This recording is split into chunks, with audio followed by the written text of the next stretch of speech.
Bonjour à toutes et à tous, j'espère que vous allez bien. Aujourd'hui on se retrouve dans une nouvelle vidéo où je vais vous présenter mon daily, mon véhicule de tous les jours quoi. Il s'agit du coup d'une Renault Talisman et vous allez voir que cette voiture est quand même très intéressante sur pas mal de points et on pourra du coup parler après et comparer avec d'autres véhicules que je vous ai déjà présentés sur la chaîne, notamment la Dauphine, Ondine et aussi la Yamaha FJR 1300. Donc on aura l'occasion de faire pas mal de ponts. Cette vidéo va être probablement un peu plus longue que les autres, mais je tiens vraiment à faire un contenu plus complet parce que j'adore cette voiture. Voilà. En préambule, j'ai 2-3 choses à vous dire. C'est pour ça qu'il y a une petite introduction et qu'on commence pas directement sur la voiture. Tout d'abord, on a passé le cap symbolique des 500 abonnés et pour ça, un grand merci à toutes et à tous pour votre soutien. C'est quelque chose que j'ai longtemps espéré et au final, ça reste quand même plutôt accessible. Donc j'espère que la chaîne va continuer à progresser. C'est en tout cas ce que je vais essayer de continuer à faire. Vous proposer du contenu toujours plus divertissant et ou instructif. Et puis j'espère que ça ira loin. Et pour marquer le coup de cette première vidéo de 2025, de cette vraie première vidéo de 2025, je tenais à vous présenter un véhicule que j'adore, qu'à partir du moment où je l'ai vu et essayé, j'en suis tombé amoureux, mais qui pour le coup est détesté auprès du grand public. Et donc cette vidéo est un peu pour essayer de redorer son blason et surtout son nom. On va parler de la Renault Talisman. Et c'est parti! Bon, comme vous pouvez le voir ou l'entendre, il y a du vent, le temps est complètement pourri, donc le temps extérieur va vraiment être intéressant. Ok, voilà, maintenant qu'on est parti sur la route, laissez-moi vous parler un peu de cette voiture qui, comme je le disais un peu plus tôt, était complètement détestée. Avant toute chose, je m'excuse par avance parce que c'est mon premier roulage, c'est ma première vidéo de roulage à l'intérieur d'un véhicule. Et quand on voit comment ça s'était passé la première fois avec la moto, c'était catastrophique. Donc j'espère que ça sera quand même un peu moins horrible avec la voiture. Voilà, si ça tremble, si le son est dégueu, si le son sature, sachez que j'en suis désolé. J'essaye de m'améliorer, voilà, c'est pour ça qu'on est qu'au début de la chaîne et que j'espère que ça va continuer à grossir. Bref, la Renault Talisman, qu'est-ce que c'est? C'est une grosse berline de 4,84 m je crois, du coup pour la version berline, pas la break, donc celle-ci, celle pour laquelle vous êtes en train de regarder cet essai, qui a été commercialisée entre 2015 et 2022. Donc ça y est, la Talisman, c'est terminé, c'est mort, plus personne n'en entendra jamais parler. Cette voiture est aujourd'hui plus commercialisée. Et c'est un peu dommage, mais il y a pas mal de choses qui s'expliquent à ça et je donnerai tout à l'heure mon ressenti personnel avec 5 points positifs et 5 points négatifs, on va dire, si toutefois j'arrive à en trouver, histoire de donner un petit avis participatif. Voilà. C'est très difficile de commencer l'essai et de commencer à dire des choses sur une voiture qu'on apprécie. Je suis pas tout à fait objectif avec cette voiture parce que je la roule depuis plus de 5 ans, que depuis 5 ans j'ai aucune, mais alors aucune panne, que ce soit électronique, électrique ou mécanique. Alors ne me portez pas la poisse avec cette vidéo, Pour l'instant j'ai rien eu à faire dessus et je touche de la peau de singe pour que ça continue à rester comme ça. Mais du coup c'est vrai que cette voiture elle est décriée par tout le monde. Peu de gens l'ont achetée, on parlera des chiffres de vente juste après, mais vous allez voir que c'est vraiment catastrophique. Et je comprends pas pourquoi. Et donc c'est difficile pour moi, si vous voulez, d'être objectif, de vous présenter un produit, de vous présenter une conduite, une façon de ressentir une voiture aussi, parce qu'il y a de ça, c'est-à-dire que les ingénieurs se sont quand même cassé la tête pour faire une voiture un peu différente, et on le verra juste après. Mais du coup c'est difficile pour moi de trouver quelque chose de pertinent à dire sur une voiture qu'en plus de ça j'aime et pour laquelle je suis pas objectif. Donc je vais essayer de faire ce que je peux, mais ça risque de pas être simple. Qu'est-ce qu'on peut dire du coup sur cette voiture? Cette voiture est globalement, ça reste à prendre avec des guillemets, mais pour le constructeur Renault, cette voiture c'était le luxe. C'était le maximum de ce que proposait Renault sur une berline à cette époque. Il y avait du coup la Talisman qui était déjà la berline luxueuse, c'était en fait la seule berline je crois à commercialiser à cette époque, mais elle se voulait déjà un peu plus premium que Citroën ou Peugeot qu'elle concurrençait directement. La 508 était quand même un vieux produit, la nouvelle a complètement éclipsé la Talisman d'ailleurs parce qu'il y a eu un restylage, une nouvelle version et elle est belle à crever. Et chez Citroën les berlines C5, C6 on en parle. On n'en parle pas. On n'en parle pas. Ok. Donc chez Citroën, il y avait globalement plus de berline et Renault a proposé son interprétation de la berline qui se veut quand même être une voiture à vivre, dans laquelle on va passer beaucoup de temps, on va faire beaucoup de routes, il faut qu'elle soit confortable, il faut que ça consomme pas trop, que ce soit fiable. Et là, déjà là, avec ce mot-là, fiabilité, on a un gros problème sur Renault et ses années à cette époque. On va remonter un peu dans le temps si vous voulez pour parler de la Talisman et pour parler de l'échec qu'a été la Talisman. Il faut à mon avis s'intéresser aux autres berlines de chez Renault depuis le début des années 2000. Donc petite rétrospective, on va parler de la Laguna. La Laguna. Alors, vraie anecdote d'ailleurs, quand j'étais tout petit, mon père avait une Laguna de première génération en version break. C'est-à-dire que mes premières sensations de conduite, si on peut dire ça, en tout cas en tant que passager, c'était dans une Laguna. Donc je ne suis pas tout à fait dépaysé. Mais c'était la Laguna 1. La Laguna 1, elle était superbe, elle était splendide, elle était fiable. Tout le monde l'a achetée, tout le monde l'adorait. Bref, Renault avait clairement le vent en poupe à cette époque avec cette voiture. Mais il faut bien un jour, quand même, faire un autre modèle. Et Renault se dit qu'ils vont faire la Laguna 2. Parce que après la 1, c'est la 2, pourquoi pas. Jusque là, ça se tient. Tout le monde est content, tout le monde est d'accord.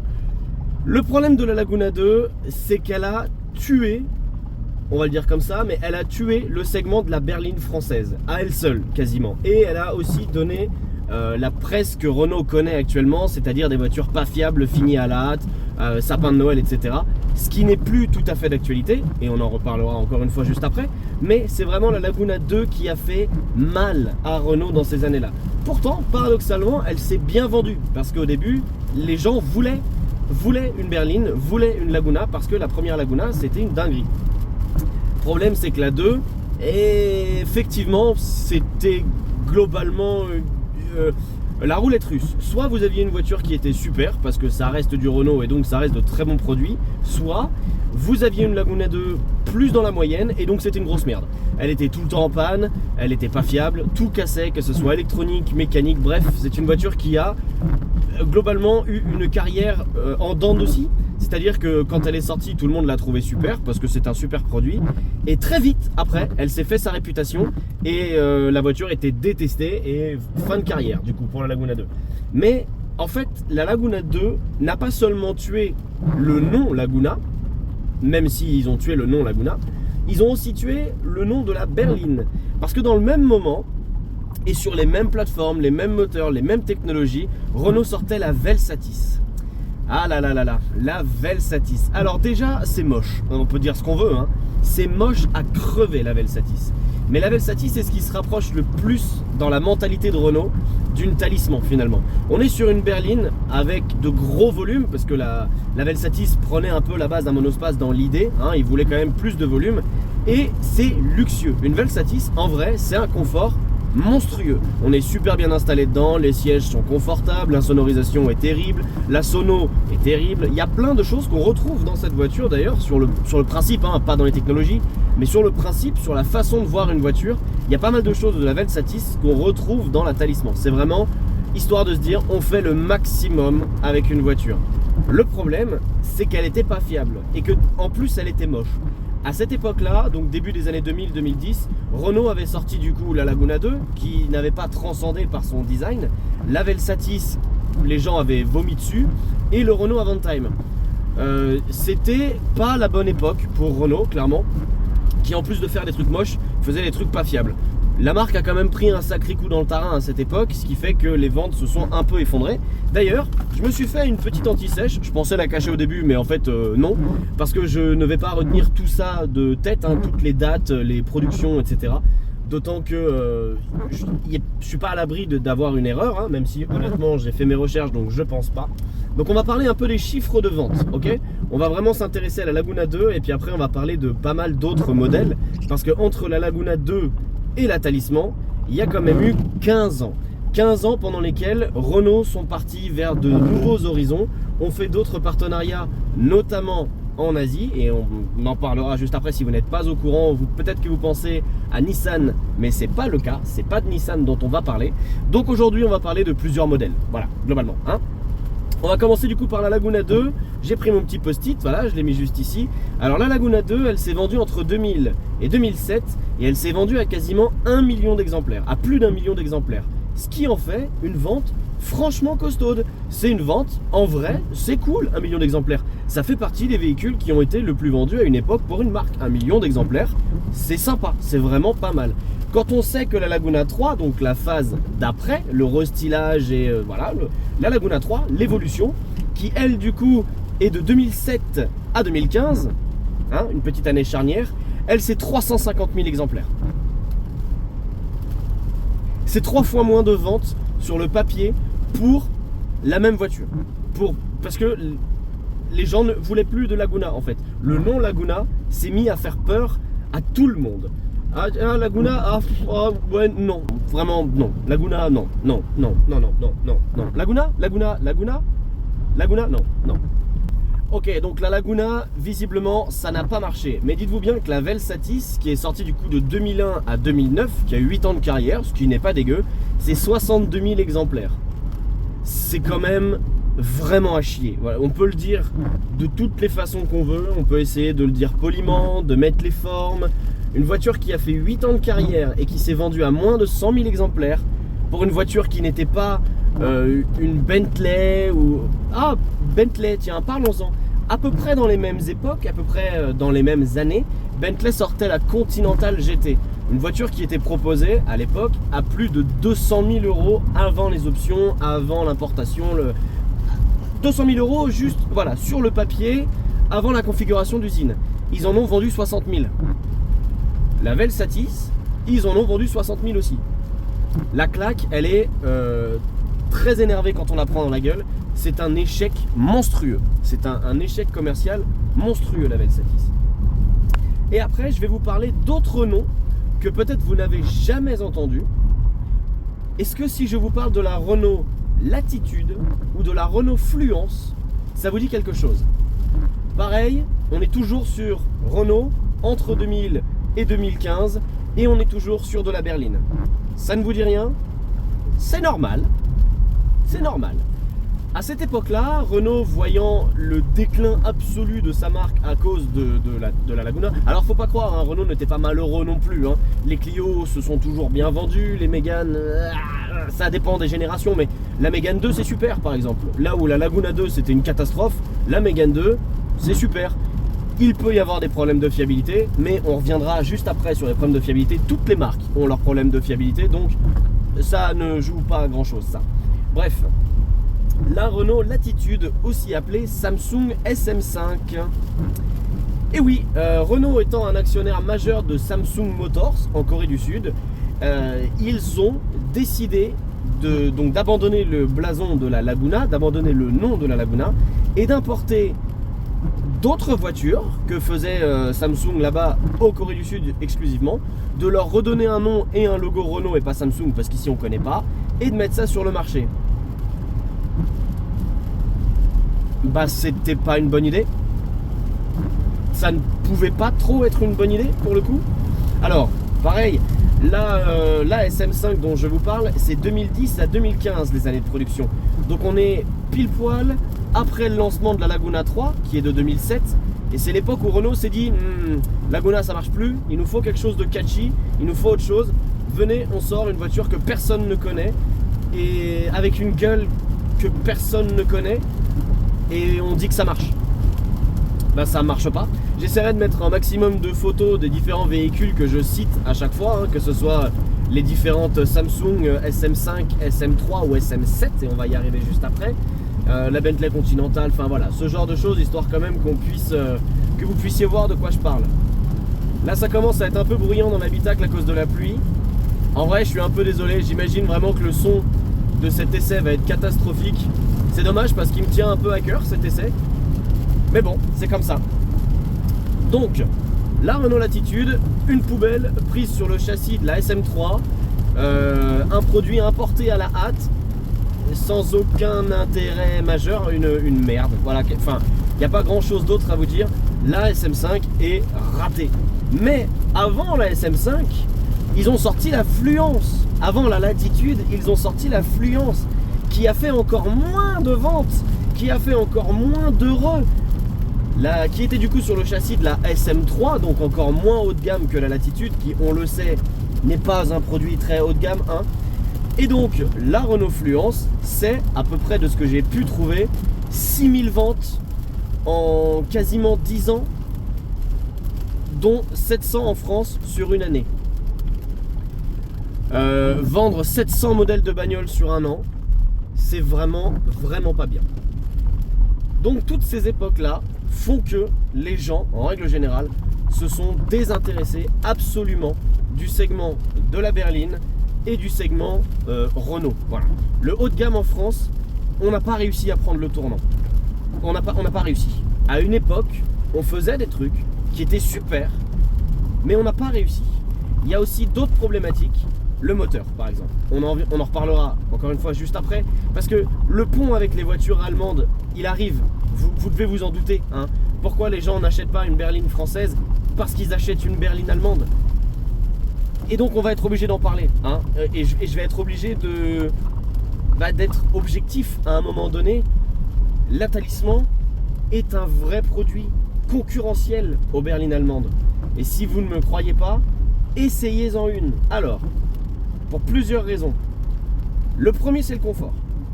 Le confort de la Renault Talisman, il est somptueux.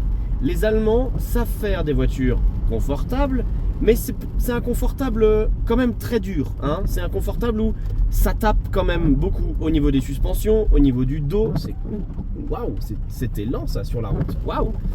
Et c'est un confort qui se veut quand même un peu sport dans l'âme. Hein. C'est un confort un peu dur, un truc qui tape un peu. Là, c'est pas mou. C'est pas comme du Citroën. Citroën, c'est mou. C'est confortable, mais c'est mou. C'est-à-dire que ça fout la gerbe. Là, c'est confort, mais déjà c'est adaptatif. Et en plus de ça, ça reste assez incisif. Du coup, on a envie d'y aller, on a envie de faire le con. Et croyez-moi, avec cette voiture, je fais très souvent, mais très souvent, le con.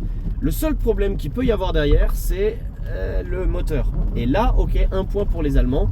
Ils développent des véhicules avec de vraies motorisations pour le coup. C'est sûr que c'est pas chez Renault qu'on verra un V8 biturbo de 450 chevaux. Hein, c'est évident. On se gare et on discute un peu plus au calme. Les options de cette voiture sont quand même assez chouettes. Il y a un panel d'options sur cette voiture qui est vraiment très costaud. Il y a pas mal de choses de série. Celle-ci du coup, comme je vous l'ai dit au tout début de la vidéo, ça n'est pas la plus haut de gamme, ça n'est pas la Initial Paris, c'est une version intense. C'est-à-dire que ça n'est pas la version business, c'est pas l'entrée de gamme, mais c'est pas la plus haut de gamme. Donc je suis pile poil sur le milieu de ce qui se faisait et en vrai la motorisation que j'ai dedans, donc le 1,6 litre DCI dans sa version 130 chevaux, c'est l'un des moteurs que vous pouvez le plus retrouver en annonce aujourd'hui. Est-ce que ce sont de bons moteurs? Oui. Oui. Certains vous diront mais non, mais il y a eu des problèmes, mais citez-moi une marque automobile actuellement qui n'a pas de problème. Et si vous avez pensé à Toyota, vous vous êtes trompé. Toyota a aussi de gros problèmes de fiabilité, que ce soit sur leur électronique embarquée ou même aussi sur certains moteurs. On en fait quelques-unes au garage et en plus de ça, Toyota, quand il faut bosser dessus, c'est chiant, hein, c'est chiant. Et si vous me dites par exemple que les Allemands n'ont pas de problème de fiabilité, je vous répondrai que dans beaucoup de Mercedes actuellement, ce sont des moteurs Renault. Donc ne venez pas me parler de fiabilité chez Mercedes si vous ne me parlez pas de fiabilité chez Renault. Bref, on n'est pas là pour s'envoyer la balle, je suis simplement là pour vous dire que cette voiture elle est vraiment bien et que je vous conseille vraiment d'aller en essayer une. Alors aujourd'hui en concession c'est difficile d'en trouver parce que comme je vous l'ai dit, la voiture a disparu, elle n'est plus proposée neuve à l'achat, mais il y en a pléthore sur le Bon Coin, il y en a beaucoup sur le Bon Coin parce que personne ne veut les acheter parce que personne ne la connaît. Et cette voiture, elle est détestée. Elle a eu une vie en demi-teinte. C'est-à-dire que... claque-toi, oui, d'accord. Elle a eu une vie en demi-teinte. C'est-à-dire que d'un côté, il y a beaucoup de gens qui les ont achetés pour être des véhicules de grand standing dans la version Initial Paris. Et de l'autre côté, il y a des gens qui l'ont acheté pour le travail, pour faire taxi, VTC, notamment à Paris. Hein, on va pas se mentir. Et du coup, cette voiture a servi quand même beaucoup à ça. Quasiment exclusivement à ça. Rares ont été les gens qui ont juste acheté une Talisman pour eux, pour rouler tous les jours, pour faire leur daily. C'est assez rare quand on y pense. Pourquoi? J'ai pas la réponse. Enfin si, j'ai un élément de réponse, c'est parce que les berlines allemandes. Parce que la Laguna. En fait le problème, c'est que tout part de cette fichue Laguna qui a tué et enterré le segment de la berline chez Renault.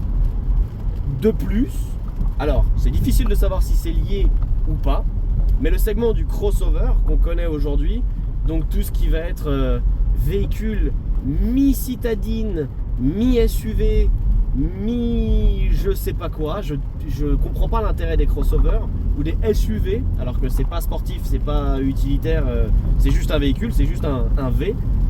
Ça aussi, ça a tué le marché de la berline. Pourquoi?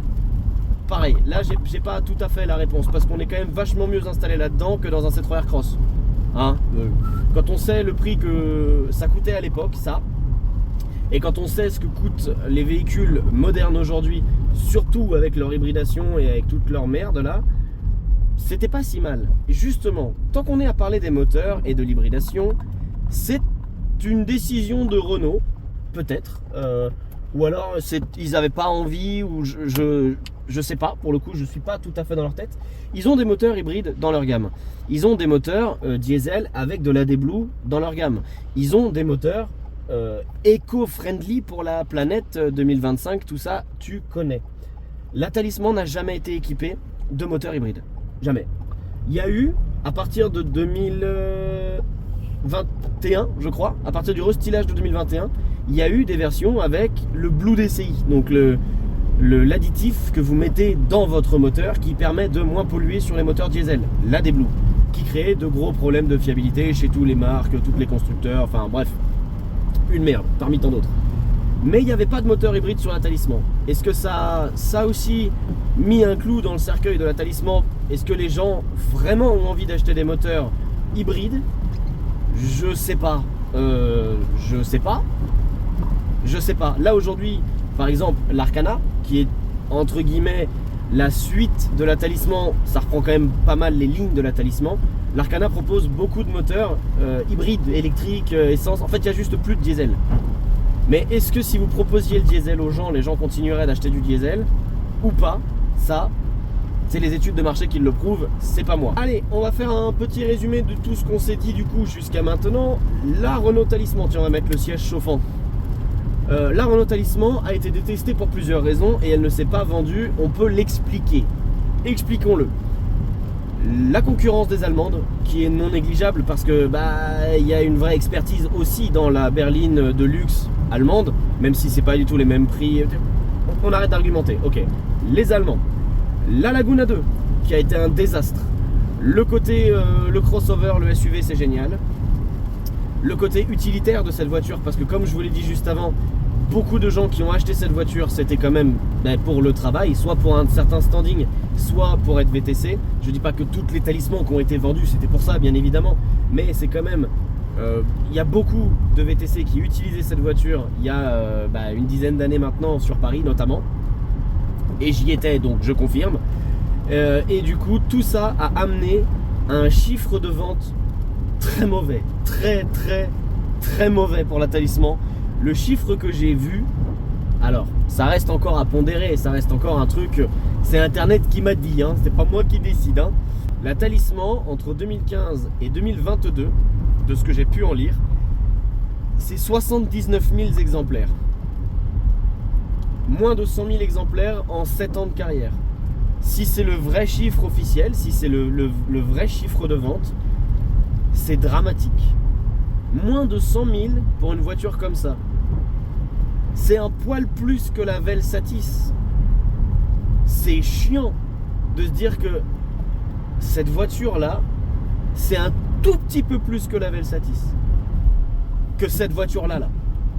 Moi, ça me fait un peu mal, quand même. Mais bon, du coup, ce qu'il faut se dire, c'est que cette voiture est peut-être un futur collector en puissance, parce qu'il s'en est pas vendu des masses. Et objectivement, elle est géniale, cette bagnole. Qu'il y a plein d'options de partout. En fait, la conception même de cette voiture, c'est une voiture pour les gens qui aiment la voiture. C'est vraiment bizarre, mais personnellement, j'aime la voiture. J'aime le monde de l'automobile. J'aime le vroom vroom, j'aime la boîte manuelle. J'aime les sensations de conduite, l'odeur de l'essence, peu importe. J'aime tout ça. Et dans cette voiture, je suis pas dépaysé. Mieux que ça, je m'amuse. Et pouvoir s'amuser au volant d'un engin motorisé en 2025 avec les normes, les limitations de vitesse, le fait qu'on n'a plus le droit de rien faire sur la route, je trouve ça vraiment pas mal. Tout ça en confort, s'il vous plaît, et en plus de ça, en sécurité absolue. Parce que pour le coup, l'Euro NCAP, donc l'indice qui donne la sécurité aux différents véhicules chez Renault a toujours été monstrueux et Renault a toujours été très bon dans la sécurité de ses occupants. Donc je n'ai pas trop de problème là-dessus. Maintenant, on va parler un peu des options et de la conduite parce que quand même il faut la vivre un petit peu cette voiture. J'ai donc sous le capot pas beaucoup de chevaux, j'en ai 130, c'est pas énorme. Et je vais vous donner du coup tous les chiffres de cette version-là, sachant qu'il existe forcément plus puissant dans la gamme, mais que si jamais vous trouvez sur le bon coin, c'est plutôt celle-ci que vous allez trouver. Hop, donc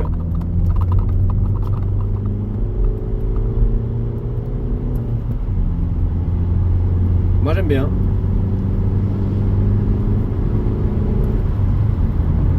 Pardon, j'étais en mode confort, excusez-moi. Donc là, j'ai pas tous mes chevaux. Alors, ça marche pas non plus comme un dragster, faut pas croire, hein, on est que sur 130 chevaux, c'est pas folichon non plus. Mais 0 à 100, on est aux alentours des 10 secondes. C'est ce qui est écrit sur le papier, j'ai mesuré celle-ci, fait mieux, elle fait moins de 10 secondes. Donc, on va garder les chiffres officiels de chez Renault, hein, parce que je voudrais vexer personne, mais celle-ci fonctionne un peu plus fort. Vous avez avec le même moteur, donc le 1.6 DCi, la possibilité de l'avoir en 130 ou en 160 chevaux. Donc 160 forcément ça fait mieux. Vous avez aussi d'autres motorisations allant de 180, 200 et 225 chevaux dans les versions maximum. Sur des moteurs essence uniquement. Et c'est vraiment dommage. On reparlera de ça vraiment à la toute fin de la vidéo sur ce qu'aurait pu et ce qu'aurait dû être la Talisman je pense. D'abord je vais me mettre en mode sport et on va dynamiser un peu cet essai. En plus là il pleut, j'ai beaucoup de ronds-points donc je vais pouvoir hop là, faire glisser exactement, c'est un peu drôle voilà. À une main, enfin c'est facile. Ah, pourquoi est-ce que c'est facile? Sur cette voiture est embarquée une option que j'adore, que tous les gens qui ne connaissaient pas me disaient ça sert à rien, et dès qu'ils sont montés dedans on dit en vrai c'est un peu cool. J'ai le Fort Control. Alors c'est quelque chose qui avait déjà été expérimenté sur la Laguna 3. Ce sont du coup les 4 roues directrices, pas motrices, directrices. C'est-à-dire que les roues arrière vont tourner aussi un peu. Hein, forcément elles vont pas tourner autant que les roues avant non plus, hein, je suis pas un crabe, mais elles vont tourner un peu dans le sens opposé ou dans le même sens que les roues avant pour donner un meilleur angle de braquage, que ce soit à basse vitesse ou à haute vitesse. Et forcément ça améliore la tenue de route, ça améliore la sécurité et ça fait que la voiture n'a jamais un comportement vraiment piégeur. Allez, on va se faire une petite série de virages. Hop, on va y aller un peu fort, c'est mouillé. Donc on va quand même pas l'emmener à ses limites, mais vous avez vu que ça tient quand même plutôt bien la route.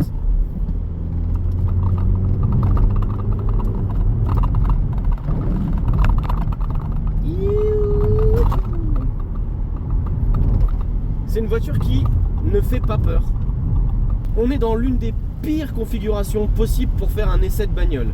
Il flotte, il y a du monde sur la route, il fait pas jour, on est en plein mois de janvier, il est 16 h. Nul. Et pourtant, je m'ennuie pas.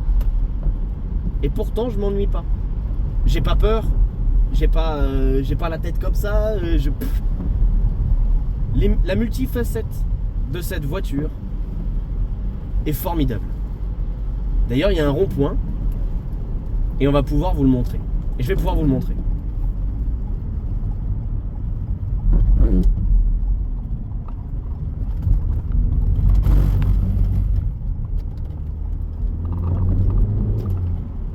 C'est trop drôle. Ok, on va s'approcher gentiment de la fin de cet essai. Je sais pas du tout depuis combien de temps ça tourne, je pense que je vais en chier au montage. Il faut maintenant qu'on parle des points positifs et des points négatifs. Sauf qu'en fait, c'est un truc auquel j'ai pensé quand j'étais dans la voiture. Donc j'ai pas fait de liste. Et du coup, je vais vous les donner comme ça, comme ils me viennent. Donc, en point positif, la gueule, le look, le design, j'adore. J'adore la gueule de cette voiture. On aurait pu pareil en parler, mais à peu près aux mêmes époques, il y a un designer du coup de chez Renault dont j'avais noté le nom mais dont j'ai pas parlé. Monsieur... Bon, j'ai pas noté son nom, tiens. Ah si, Laurens van den Acker. Laurens van den Acker, qui est un néerlandais je crois, qui a beaucoup voyagé, qui a fait beaucoup de marques dans sa vie.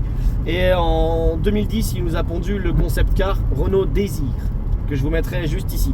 Si ça vous intéresse qu'on parle un peu de tous ces concept cars et tout, parce que c'est fou l'histoire qu'il y a derrière, n'hésitez pas à me le dire en commentaire, j'adorerais vraiment vous en parler parce que c'est méconnu et l'histoire est folle.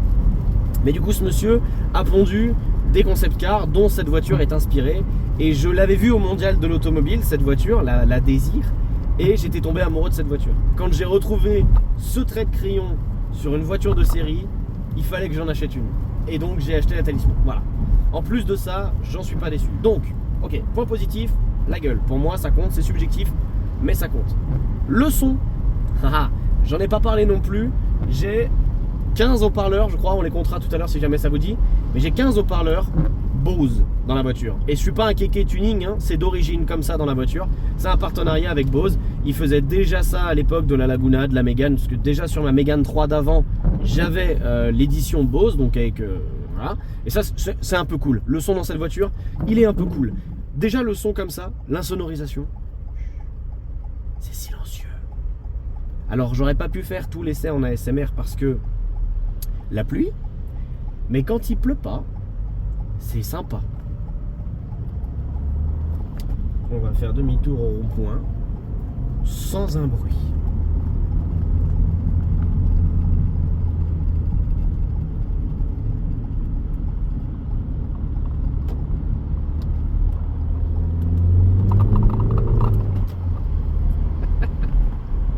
Allez, j'arrête. Ok. La gueule, le son, le confort. Je suis obligé de mettre le confort dedans quand même. Parmi les options que j'ai dans cette voiture, j'ai les sièges chauffants et les sièges massants.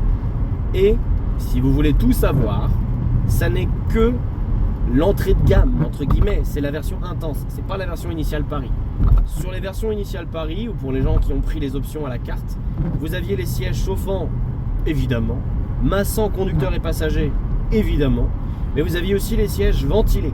C'est-à-dire que quand l'été il fait chaud dans la voiture et que vous transpirez du dos, et ben là, ça vous ventile le dos, c'est formidable, c'est fantastique. C'est le luxe, voilà, c'est le luxe. Donc le confort en 3, ça me semble pas voler. En 4, le moteur. Alors, c'est bizarre dit comme ça, on est sur un moteur diesel de 130 chevaux, on n'est pas sur un dragster, on n'est pas sur une fusée. C'est vrai, mais justement, ce moteur-là, bien précisément, le 1,6 litre DCI 130, c'est un bonheur. Il est là quand vous en avez besoin. J'ai rarement eu besoin de vraiment cravacher pour des complets à bas régime et qui même à haut régime fait un son rigolo, donc en vrai c'est drôle. C'est un moteur qui est fiable, il est super pour cette voiture. Alors quand on est tous chargés, vraiment, ça commence à faire un peu petit, on est bien d'accord, mais la voiture est assez légère de base. Petite question à mettre dans les commentaires, pour vous une Talisman, ça fait quel poids? Eh ben je vous donnerai pas la réponse. Je vous donnerai la réponse sur vos commentaires. Ah, c'est pas mal ça. Si vous voulez la réponse à la question, posez la question en commentaire et je vous y répondrai. C'est pas mal ça, j'achète. J'aime bien le concept, ça j'achète. Donc bref, le moteur, l'agrément, je vais dire plutôt le moteur boîte. Le moteur boîte, cette boîte de vitesse. Je vous l'ai déjà dit tout à l'heure, je vous l'ai montré, mais c'est un joyau cette boîte. Chez Renault, ils ont souvent, voire même toujours été bons en boîte de vitesse. Même sur les utilitaires, je trouve que ça fait partie des meilleures boîtes de vitesse du marché. Mais alors là, celle-ci, hop, je suis plus en 2. Hop, je suis en 3. Je suis dans un virage à une main et je change les vitesses sans débrayer. Hop, 3. 4. C'est trop con. C'est trop con. Je pourrais faire ça toute la journée. C'est vraiment, j'adore, voilà. Ça, juste ça, c'est drôle. Vous pouvez vous amuser quand la route est longue, parce qu'on sait que faire des centaines de milliers de kilomètres c'est long. Vous pouvez vous amuser à embrayer, débrayer sans la pédale. C'est un peu fun, non? Y'a que moi que ça fait rire? Bon. En 5, la conduite. Le 5e vrai point positif pour moi, c'est la conduite. Pourquoi est-ce que je vous parle pas de la conso? Pourquoi est-ce que je vous parle pas du volume de coffre? Pourquoi est-ce que je vous parle pas de l'habitabilité des places à l'arrière? Parce qu'on n'est pas sur Automoto et parce que j'en ai rien.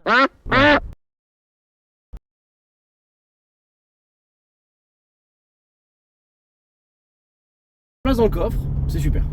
L'habitabilité à l'arrière, c'est fantastique. La consommation, c'est somptueux. Moi je conduis, je suis là.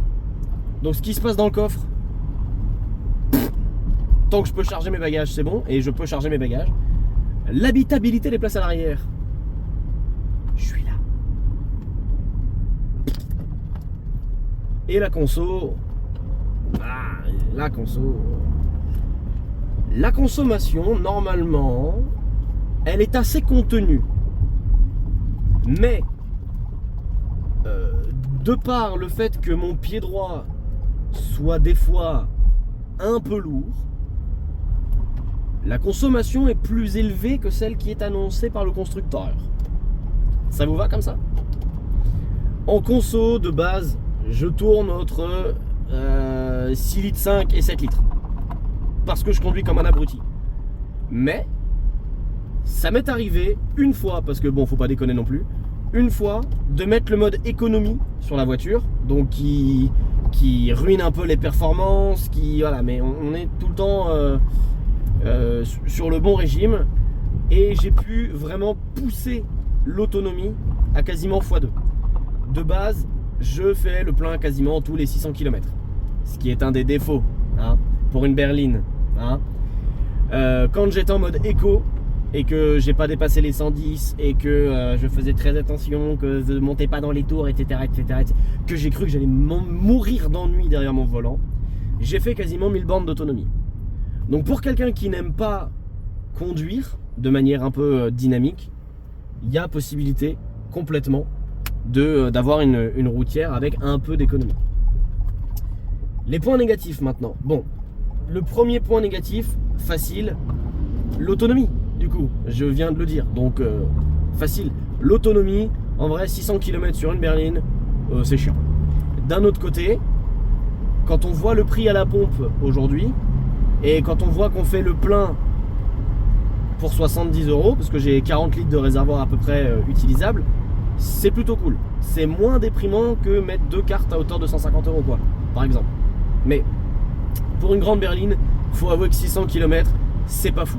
Surtout que j'ai la boîte manuelle, donc la boîte auto consomme encore un peu plus, et que j'ai pas un gros moteur. Donc sur un grand moteur, vous avez, je pense, encore moins d'autonomie. Ensuite, en point négatif,